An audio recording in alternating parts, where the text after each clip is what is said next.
Greetings to one and all. I have chosen the second poem from Flamingo for today's study, and following shall be the explanation of the same. Poem An Elementary School Classroom in a Slum has been written by Stephen Spender. Mind you, Stephen Spender was an English nationalist. He was a socialist and a pacifist who had no faith in war and he wanted peace always. He always writes about the class struggle and social injustice. Many of his works deal with the same theme, and the poem under consideration is no exception. Many people believe that Stephen Spender was so hurt by the prevailing social injustice and the yawning gap that exists between the privileged and the unprivileged that he had left University College Oxford without taking a degree and had joined politics. He tried his hand in politics and had left no stone unturned to bridge the gap between the privileged and the unprivileged. Coming towards the preface of the poem, as far as the subject is concerned, it's evident from the very title that's an elementary school classroom in a slum. The subject matter of the poem is the pathetic condition, the heart-rending condition of children in a slum. Talking about theme, the theme of the poem is social injustice and class inequalities. There is a divide between the privileged and the unprivileged on the basis of economy, and that's what is the theme of the poem. As far as the message is concerned, through this poem the poet intends to deliver the message that the capitalist economy is somewhere responsible for the social divide or the social inequality. The author, the poet, is deeply hurt by the inequalities and he demands equal opportunities for all the people. This poem is full of many poetic devices, metaphors, similes, imagery, pun, and repetition will be found throughout the poem. At many instances, at many places, all these poetic devices are used. Besides them, alliteration has also been used in the poem. Now, before we go ahead, a few directives for you people. You are supposed to take note of each and everything in your notebook.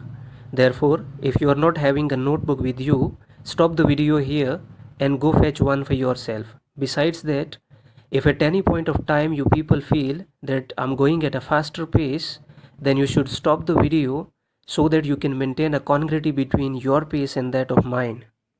Well, next I'm coming towards the tone. As far as the tone of the poem is concerned, it begins on a pensive, on a sad note, and then later on the author, the narrator, seems to be hostile, seems to be aggressive. At first he presents the pathetic condition of the children in slums, then he grows hostile, he becomes aggressive because of the sad condition of the children, and he feels very angry at those people who are responsible for that divide, that social injustice which is prevailing in the society. And then finally there seems to be a frustration for the narrator. The narrator seems to be greatly frustrated at the pathetic condition and the helplessness of the children. And then finally there comes an appeal. The author appeals to all those who are privileged to extend their helping hand to those who are poor so that they can be uplifted, so that their condition, their poverty can be elevated. As far as the mood is concerned, it goes from sadness to optimism. In the beginning, you will find that the poem is full of sadness, the pathetic condition, the definitely helplessness of the children has been depicted very vividly in the poem, which definitely brings sympathy and other human qualities to the fore. On the other hand, you will find that towards the end, the poet finds a ray of hope.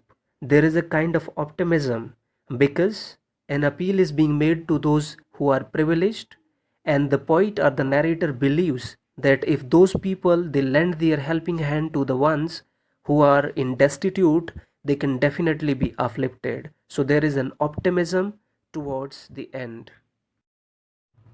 Now let's come towards the ideas which are emphasized in the poem. These are the ideas that you should have an eye for when you study the text. While studying the text, Just try to trace the development of these ideas in the text, how they are presented by the author. You should have an eye for them. The first idea is this poem seems to be a question on the values of education in slum. It seems that the education in slums is substandard and this education is not serving its purpose. Therefore, there remains a big question mark on the value of education in the slums. The second idea is social division or the social divide on the basis of economy, the privileged and the unprivileged ones. There is a gap between the two, and that's on the basis of economy. That's the second idea. Then we find that the children in slums, they are neglected. There is a widespread neglect of children in the slums. Those who are privileged, the government, those who are in power, the capitalists, they are supposed to take care of these children, but the children, they are not cared for. There seems to be no concern with the children and they are helpless. The next idea is the prevalence of malnourishment and substandard education in slums. In slums, the children, they are not properly nourished. They are actually hunger stricken and there seems to be substandard level of education for them. So the poverty is the next thing that you should be able to trace in the text. Then the next idea is the need of sensitivity towards the unprivileged. Unprivileged here refers to the children who are living in slums. The children living in slums are very poor. They need to be uplifted. Therefore, there needs to be the development of a sensitivity towards them. We should be sensible, we should be sensitive rather towards those children. Those who are in power, the government, the capitalists, and the privileged ones, they have a responsibility that they should sense that there is an urgency to uplift the unprivileged ones.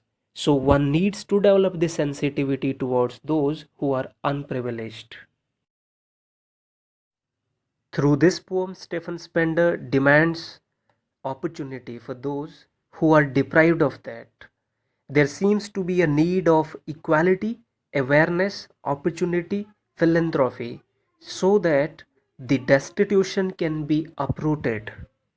Now next we are coming towards the text, and for that reason I would like to invite your full concentration.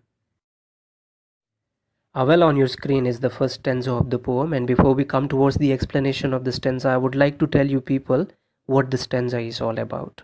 As far as the stanza is concerned, the stanza deals with the description of the children. You will find here that the poet actually presents you just a list of those children.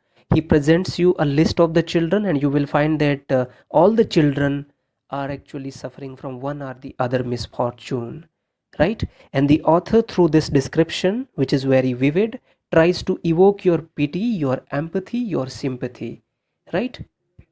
The poem begins with a repetition. Far, far from gusty waves, these children's faces like rootless weeds. This repetition of far actually shows the distancing. Far simply means away, and it means that these children who are living in the slums, they are actually away from, they are actually different from those children who are privileged, those children who are normal. This gusty waves, these actually refers to the powerful waves.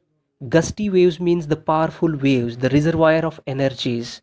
And those children who are privileged, the rich ones, the children who are normal, they are actually compared with gusty waves. Gusty waves here is a symbol used for those children who are privileged ones. And talk about the children who are present in the slums, they are far, far away from those gusty waves, meaning that these children living in the slums, they are different from. There is a distancing between the children living in the slums and the children living in the privileged areas, right?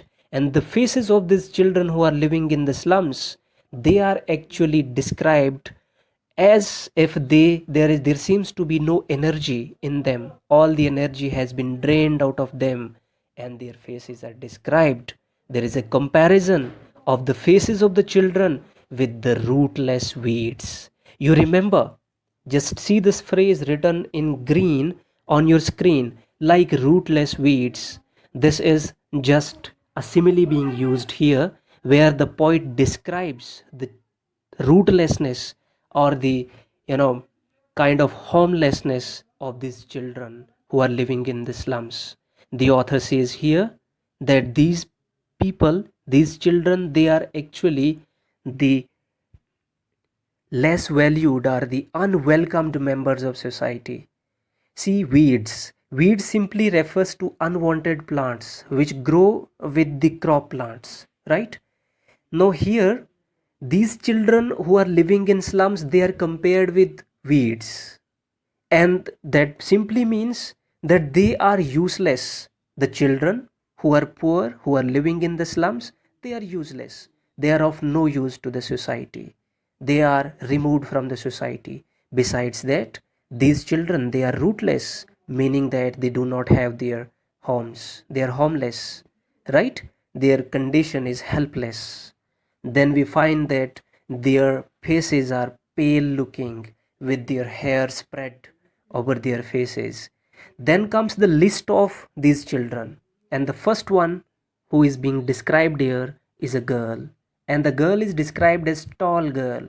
The author says that the girl is very tall, and then describing her further, the author says that her head actually is down weighed down head. Remember this phrase, weighed down head. It somewhere refers to the feeling of embarrassment because the girl seems to be taller than the others in the class, meaning that she is perhaps older than all others in the class. Besides that, this phrase also refers to somewhere the weight, the burden of poverty, which is actually lying on the head of this girl. Then the next one who is being described here in the text is a boy. And remember, there is a there is actually a comparison being made to describe the boy.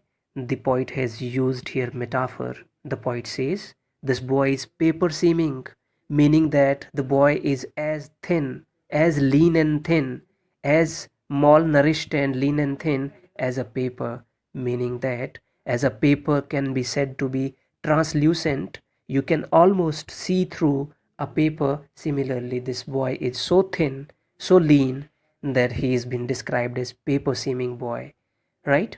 Then we find that his eyes, they are actually resembling the eyes of rat. Why with the rat's eye? Because this boy seems to be so hungry that he seems to be looking for food, just like rat. You might have seen rats in the search of food. They come here and they go there in search of food. Similarly, the eyes of this boy, they are just like that of rat. Then we find that there is actually another boy as well, the third one, and we find that this third one, he actually is stunted, unlucky hair of the twisted bones, meaning that this boy, his growth actually is not perfect, and he has actually got this disease in legacy. He has got this disease in legacy simply means that his father was also suffering from the same disease, and now that disease has been transferred to him as well through the inheritance, right? We also find that the boy who has got the twisted bones, you people might have studied about the osteomalacia and the rickets, might be referring to those diseases only. This is twisted bones. And this boy who has got twisted bones, his father was actually also suffering from the same disease, and that has been transferred to him. Now we find that this boy, he is actually reciting. Remember this word reciting written there on your screen in light green. This reciting actually is a pun. There is a pun on this word reciting, meaning that this word reciting, it can have probably two connotations here, meaning that two type of explanations can be here.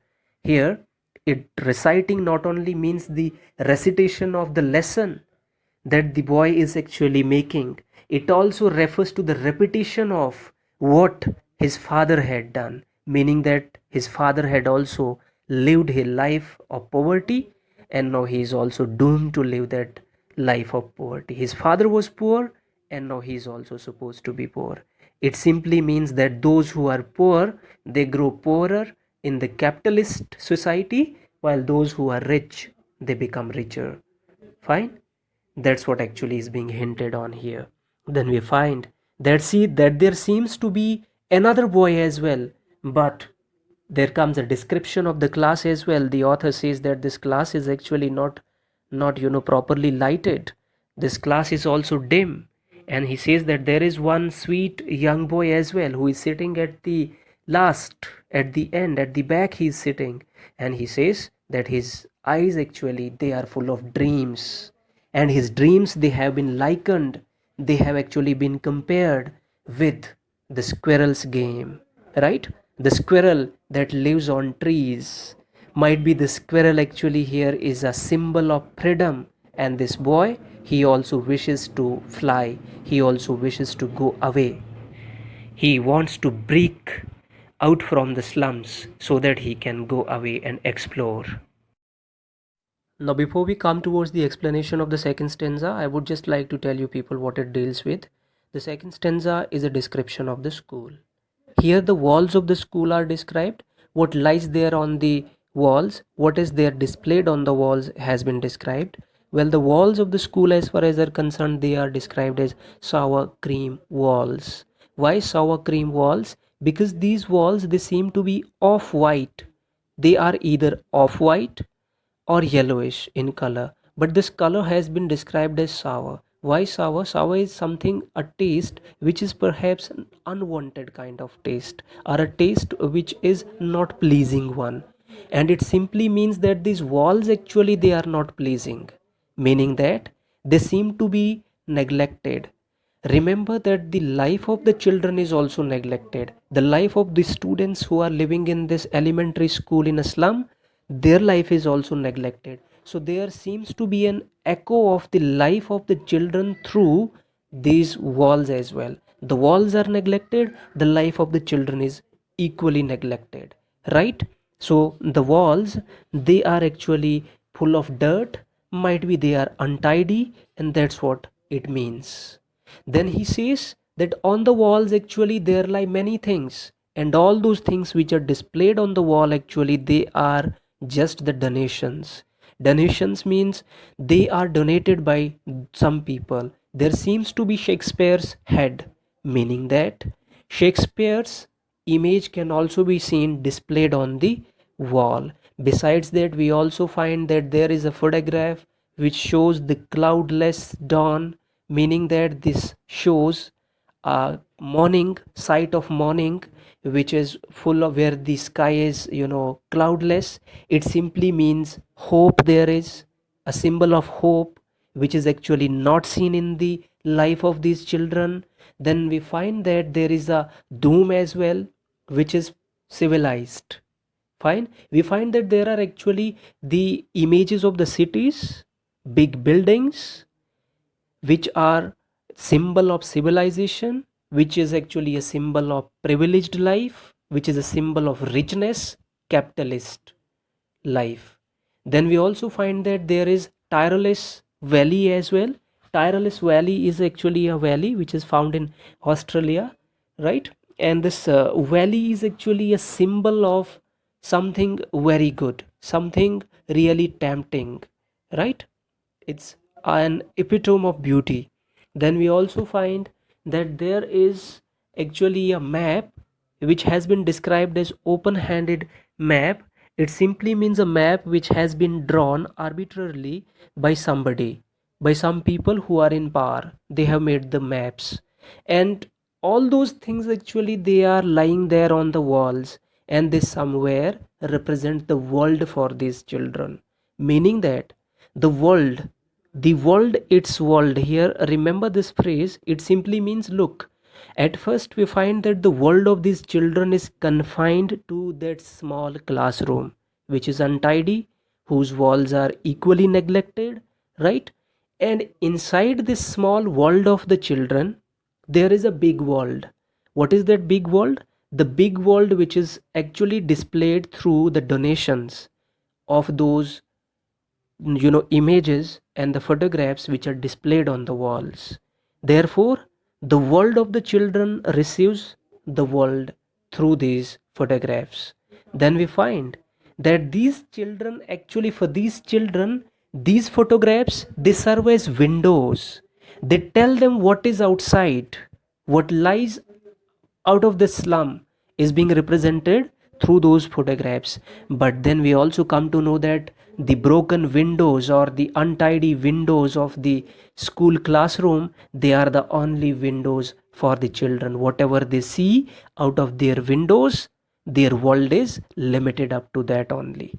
Fine. Then we find that these children, actually they are living in this school, they are living in this place where their future actually is supposed to be shaped. But remember, the poet has brought a phrase there, again written on your screen in blue. Read the phrase. The phrase is futures painted with the fog. Remember, schools, they are supposed to shape the future of the children. The future is constructed at the school, but as far as these children living in the slums is concerned, their future actually is painted. Yes, it is crafted, it is created, it is under construction, but it's full of fog, meaning that there remains an uncertainty, there remains a doubt about their future. What will they become in future? There seems to be a great cloud hovering over that. There seems to be an unclarity about that. The fog actually metaphorically refers to the unclear future. Now, the last two lines of the stanza are very important. They are written in dark red there. You just see them. The lines are: a narrow street sealed in with a lead sky. See, lead sky. Lead sky simply refers to the sky which is full of the pollutants. There are the pollutants like lead and other heavy metals which are actually seen there in the sky, and these people live in such you can say unhealthy atmosphere, such a place where the sky actually is polluted. Fine. And the streets in which they are living, they are actually sealed. You can say they are very confined, and as far as the sky is concerned, it's equally unhealthy for them. Then again there is a repetition, far far highlighted, the words are highlighted on your screen: far far from rivers, capes. You remember these words, you remember just these words, because they once again show the distancing. We find that the life of these children who are living in the slums, actually their life is away from, it is removed from, it's cut off from the life of those who are privileged. Their life is cut off from the rivers. They cannot lay their hand onto the privileges that other people can do. Right? Once again, we find here that the stars of words here refers to the writers. The stars, the writers who express their ideas through words, they cannot reach to them. These children, they cannot reach to them, they cannot understand them. So the writers, they are of no use for these children because they can't understand them. These two lines are heavily loaded with imagery, and they try to depict the distancing of the privileged and the unprivileged ones. Well, coming towards the third stanza, so far we have seen, up till now we have seen that these children, they are not able to make out any meaning, they are not able to understand the people who are considered as the stars of words. Who are stars of words? I'm repeating once again. Stars of words simply means the authors, the writers of great prominence. Those authors who are very famous, they can be said to be the stars of words. Now, since the stars of words, they cannot be understood by these children because they do not have an access to good education. Therefore, the author begins the third stanza with an alliteration where he says, surely Shakespeare is wicked, meaning that surely, definitely, Shakespeare is a creature, Shakespeare is a person who is of no value to these children. Why Shakespeare has no value in the life of these children? Because they are not able to understand what he intends to convey, because they are not able to understand his words. Remember, Shakespeare is considered as one of the most important writers, the authors, the poets, dramatists in the world of literature. But in the life of these children, he has no meaning. Therefore, the image of Shakespeare, which actually is displayed on the walls, it serves no purpose. We also find that there was another thing which was displayed on the wall. What was that? That was a map. And remember, the map of the world or the world outside, which is displayed on the wall, it's once again a bad example for these children. Why a bad example? Because their world is something different, and this world is of no use to them. They can't have an access to it, nor can they understand or imagine about it. Fine. We find that all the things which are displayed on the walls of the school, they are of no use to them. The only purpose they can serve is tempting them. They compel them, right? They actually encourage their false hopes. They give them some hopes which cannot be realized, which cannot be put into practice in reality. And those false hopes, they actually later on compel them to adopt certain illegal ways like stealing.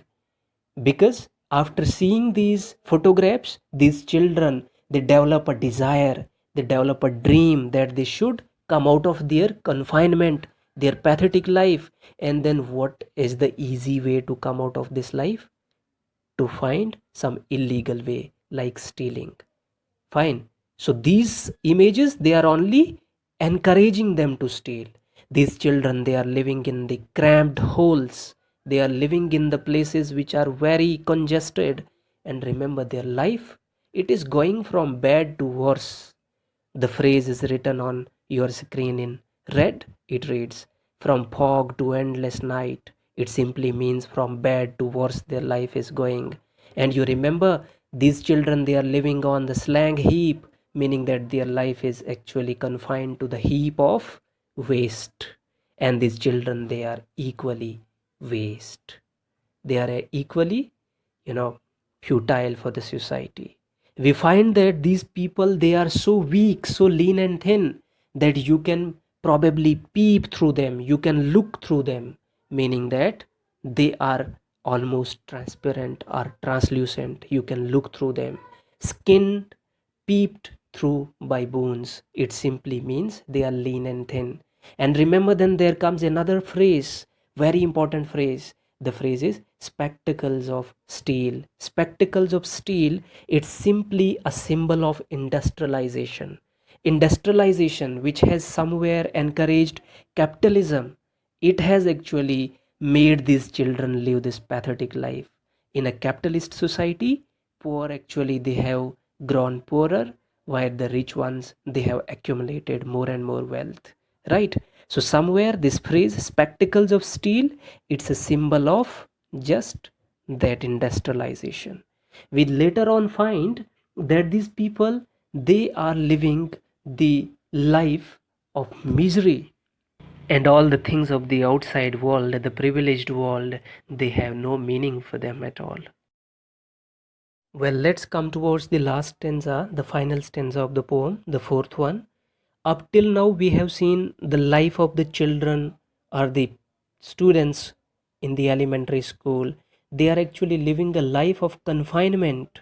Their life seems to be pathetic. It seems to be full of endless miseries, right? Now, coming towards the final stanza, we find that the final stanza actually brings a kind of optimism. We find a ray of hope. This final stanza is a kind of way forward. Way forward means what should be done. Okay, the problem has been presented up till now. We have seen that there is a problem. What is the problem? The gap between the privileged and the unprivileged, the neglect of the children who are living in the slums. We have seen that helplessness of those students. But now, what is the way forward? What should be done? So the solution to the problem comes in this final stanza, and the author says, the narrator says, unless unless the governor, the inspector, the visitor. These are actually the people of prominence. These are the people who are privileged, and they are supposed to take care of these people. So he says, until the governor or the government, the inspector or the visitor. Visitor simply refers to the common capitalist or a person who is privileged, while inspector and governor, they are somewhere the representatives of the government, right? So he says that the governor, the inspector and the visitor, meaning that the collective effort of the government and the capitalists are the privileged ones. Until these people, they collectively come to help these people, nothing can be done, right? So he says all these people, they should come, they should come, and they should actually try to lay a helping hand or extend a helping hand to those people who are living in the slums. He says that they should try to shut open the lives of these people whose lives actually they are simply like the catacombs. What are catacombs? Catacombs actually simply refers to the kind of the underground burial chambers. It simply refers to the graves. It refers to the underground place where graves are being made. And the life of these people who are living in the slums, the houses they are living in, the school they are studying in, actually they are very much equal to those catacombs. They are very much equal to those underground burial chambers. They are equal to the graves. And what the author wants? He wants the inspector, the governor, the visitor to make a collective effort to break them open so that they can come out in the town, and so that these children who are living in the slums, they can lay hand on to the green fields written there on your screen in the blue color. Green fields, this phrase simply refers to opportunities. It simply refers to the privileges, so that these children can lay hand on to their privileges. Therefore they should be helped. By whom? Governor, inspector and the visitor, right? Besides that, we also find that these children, they should run, they should experience the rich colors of the blue waves, they should come out of their confinement, they should experience the privileges. And then we also find that these people, they should be allowed to study in a good healthy atmosphere. We find that these children, they can create the history, they can make the history, because they should have an access to the privileges which definitely will make their life happy. The last phrase, whose language is the sun, this phrase simply means the children who are living happy life, the children who are living the life full of opportunities and privileges. Well, with that, the poem comes to an end. Now, there are a few directives once again for you people. So far, we have studied two poems from your book Flamingo, and other than that, we have also studied first four chapters from the same book, and we have seen some two chapters from the supplementary reader as well. The first two chapters, that's the third level and the Tiger King. Now, if you people have any queries, you can always reach to me. There are three ways to reach. The one way is by commenting during the session or at the end of this session. Right here, I would just try to come to you people just to reach to your queries and answer them. And the second way is just by giving a call, which you people can definitely make afterwards between 6 to 7 post meridiem. And other than that, you can always text. I will try my level best to reach to your queries. My suggestion to you people is to prepare sideways so that the burden does not get accumulated, and then later on you will find yourselves in trouble, because later on there are supposed to be the exams as well. Might be your periodics will come soon. Therefore, side by side preparation is a sound option. And that's all for today. Do take good care of yourselves. Thank you people.